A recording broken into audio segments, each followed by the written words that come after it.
Make a shirt with me using Yamation glitter DTF film and puff vinyl. Load the film with the textured side up.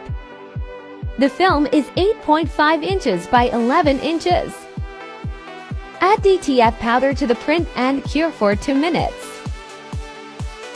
I'm using Yamation black puff vinyl.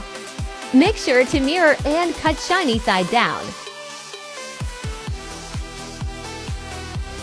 I press the DTF transfer first.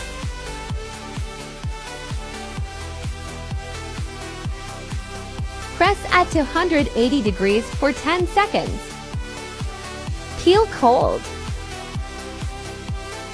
Press the puff vinyl at 300 degrees for 15 seconds. Love the way this turned out. I linked everything used in my bio.